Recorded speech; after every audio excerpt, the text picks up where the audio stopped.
Atau anarkis ini serapan dari brutal kan nggak tahu juga. Jadi saya sempat mengkaji sebenarnya karena saya suka mengaji ya sebenarnya orangnya ya, dari bawaan lingkungan saya bahwasanya kita harus mencari tahu dulu sebelum menjatuhkan apa ya namanya, membuat kesimpulan.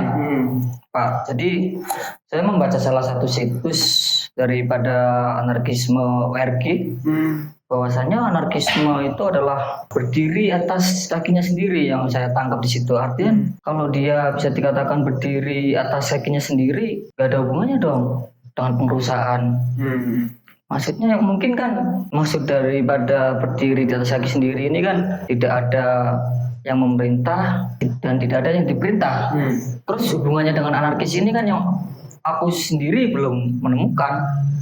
Kenapa media hari ini mengatakan Demo itu anarkis. demo itu anarkis, sedangkan penggusuran atas nama pembangunan, padahal kan itu sama-sama saja melakukan pengerusakan. Banyak istilah soal anarkis, banyak istilah tentang kerusuhan, sehingga kalau kita lihat yang menjadi grand issue ataupun yang tren di dalam masyarakat milenial agak alay, agak suka hura-hura tapi jarang bekerja ini kan Ya, saya sekali itu. Saya sekali itu. ya akhirnya ikut-ikut aja anarkis rusuh. Menarik sih, maksudnya gini ya, ketika kita melihat dalam skupnya Indonesia, ya tadi anarkis ini ya sungguh istilahnya kalau orang ini bejat sekali ya, katanya halal untuk kita tumpahkan dalam medan jihad. Tapi kalau saya melihat beberapa referensi kayak film The Tag yang ada di Argentina itu malah berbanding terbalik dengan apa yang diberitakan oleh media hari ini.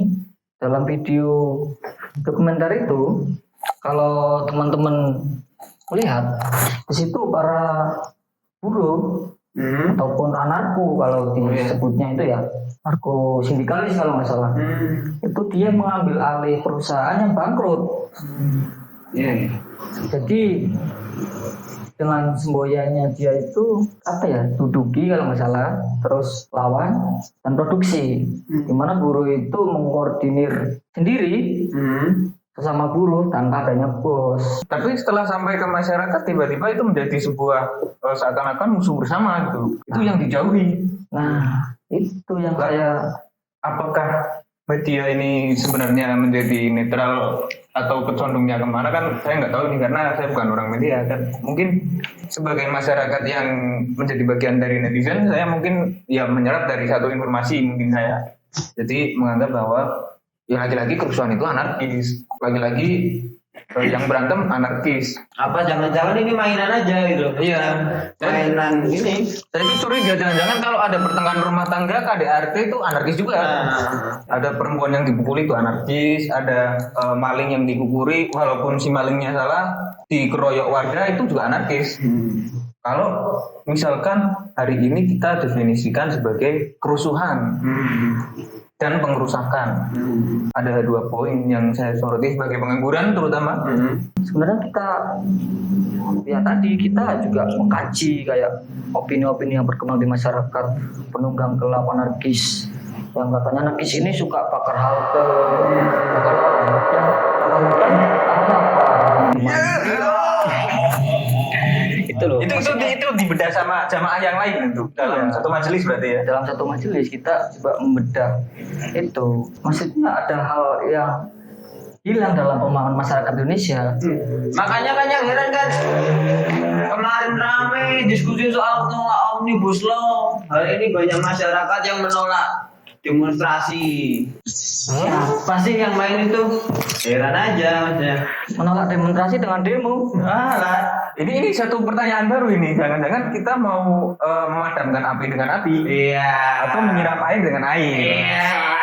Betul kan kata Pak Sidik. Iya. Saya tadi namanya Ahmad Musadek. Apa Jadi Pak Sidik. Sidik. Ya maaf, ingatan saya kan kemarin sempat bikin skripsi dan ini lulusannya akreditasi C juga. Jadi banyak sekali aku baca di media sosial itu, bahkan koran-koran nasional bicara soal demonstrasi ini, demonstrasi di beberapa daerah hampir semuanya anarkis, membakar gedung halte, kemudian bakar mobil polisi.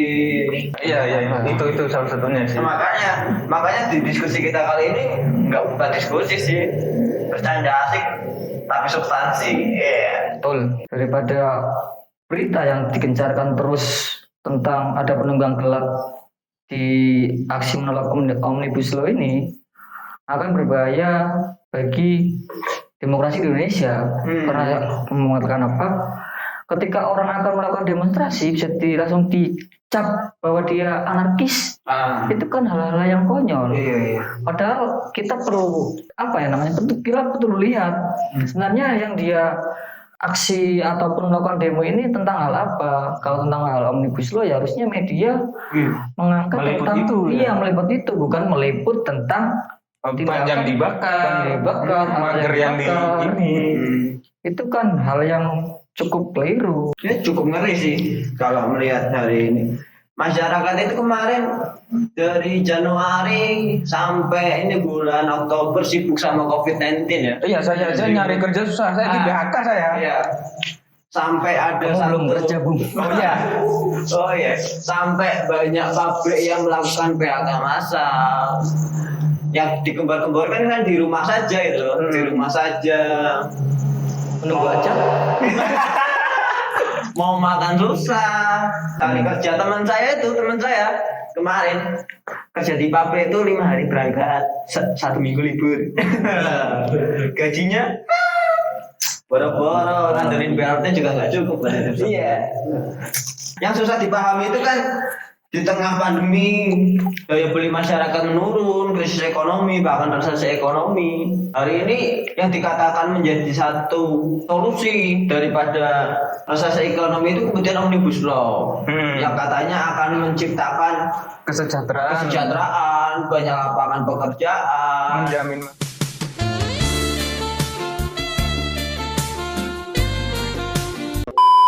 Nah, terus gimana pendapat dari teman-teman? Gimana sih memandang fenomena hari ini, terutama soal isu yang bergeser dari Omnibus Law menjadi tolak demo yang anarkis, kemudian ya itu maksudnya Saya ya kalau untuk saya sih karena dalam pendidikan masa kecil saya dibiasakan untuk melihat suatu persoalan itu harus menyeluruh. Kalau misalnya kalau saya ada pandangan negatif sama orang, saya tabayun ke dia, Tabayun apa ya? menanyakan, bertanya lebih dahulu sebelum memberikan statement atau apa ya namanya. Ya intinya melihat seseorang, menilai seseorang. Itu saya melakukan tabayun dulu. Karena berhubung anarkis ini dia bukan orang, ya alangkah baiknya kita mencari referensi bukan hanya di media nasional kita, tapi coba kita cari entah itu melalui kanal-kanal berita internasional ataupun buku-buku yang ada. Itu sangat penting untuk memproteksi kita agar tidak berbuat semena-mena. NKRI harga mati. betul. Kalau dari Gusali ini selaku akademisi yang banyak baca. Ya, kalau saya kalau beliau kan diajari oleh sesepuh-sepuhnya ya. Kalau saya diajari dosen saya itu kalau jadi sarjana harus kritis. Oh iya. Jadi nggak cuma sekedar baca judul. Kritis dompetnya juga. Oh iya, itu kan karena masa pandemi yang sudah tercipta, akhirnya kami para sarjana agak kesulitan. Walaupun sebenarnya nggak ada pandemi pun kami agak kesulitan cari kerja. Betul. Nah, pesan buat seluruh yang menonton. Kalau nggak ada yang nonton. Kalau nggak ada yang nonton berarti pesan untuk kita semua. Pesan untuk kita semua ya lagi-lagi jangan sampai kita memakan sesuatu itu langsung ditelan gitu. Jadi perlu dikunyah dulu, perlu dicari sumbernya dulu. Kemudian jangan sampai itu menjadi satu kiblat awal kita. Katakanlah saya mendapat satu informasi dari situs1.com. Jadi nggak cuma dari situs satu itu aja, perlu dicari dari situs-situs yang lain karena masih banyak yang menyajikan dari sudut pandang lain mengenai situasi hari ini. Itu sih Bung kalau dari saya. Jadi buat teman-teman sarjana senasib, jangan menyerah buat nganggur. Nganggur gak apa-apa, yang penting berguna bagi sesama aja udah. Walaupun hidupmu nggak berguna, Ya, tetaplah hidup, Bung. tetaplah hidup. Yang aku tangkap sih dari teman-teman semua nih, dari Pak Ahmad Musadek. sama Musadek sama Kawan-kawan. kawan Dari saya sama teman-teman mahasiswa itu seringnya manggilnya kawan. dari kawan Ghazali. Intinya masyarakat perlu kritis memandang satu berita yang disajikan dan harus ilmiah, dan nggak hanya masyarakat dan negara pun perlu demokratis, sehingga apa yang dikatakan kritis ilmiah dan demokratis itu dia dipraktekkan di dalam masyarakat. Nggak bisa kemudian kalau kita melihat demonstrasi yang diberitakan sebagai anarkis, kita menelan mentah-mentah soal anarkis itu kerusuhan. Nggak bisa. Harus kemudian kita cari beberapa referensi yang dia menceritakan ataupun menerjemahkan soal anarkis, sehingga kita nggak makan mentah-mentah, atau kita bisa analisis lebih dalam soal itu, soal bagaimana kok yang diekspos bukan soal omnibus law, malah soal anarkisnya. Jangan-jangan ada yang main nih, sehingga kesimpulan dari diskusi kita ataupun nanti teman-teman bisa menyimpulkan sendiri soal diskusi kita malam hari ini soal logical fallacy, demonstrasi, penunggang gelap siapa ya?